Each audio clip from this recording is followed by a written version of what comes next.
I'm Thomas McCullough, and I'm the Assistant Archivist of the Moravian Archives in Bethlehem. Thanks for joining me on Episode 2 of the Moravian Archives History Tour, the second home of the Moravian Archives in Bethlehem, Bethlehem's Old Chapel. If you missed Episode 1, we learned about how Moravians originally preserved the church's records in the east end of the Gemeinhaus attic. In 1819, the records were moved to a new home, Bethlehem's Old Chapel.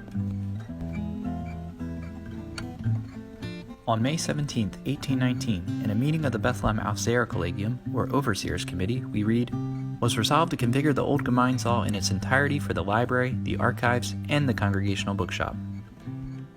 Brother J.F. Stadiger, pictured here, was charged with overseeing the move and the retrofitting of the old chapel to house the archives, Bethlehem's first library, and the Moravian bookshop. So, perhaps you're wondering, how does an old church even become an archives?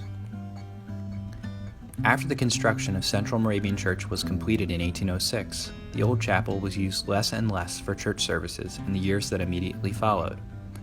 By 1815, the old chapel had ceased to be used altogether.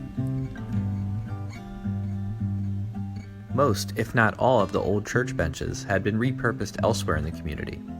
Once the decision was made to move the archives to this vacant space, the building was retrofitted with cupboards to allow for the proper storage of records.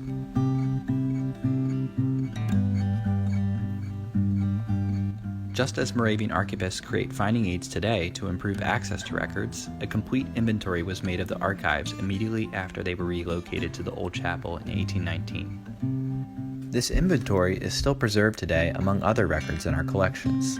Speaking of records, our records suggest that the old chapel was eventually repurposed as a concert hall for the Bethlehem Philharmonic Society in 1827, forcing the archives to be placed back into the adjacent Gemeinhaus. Or so we think, as it isn't until 1836 that we again have a clear picture of where the archives were preserved.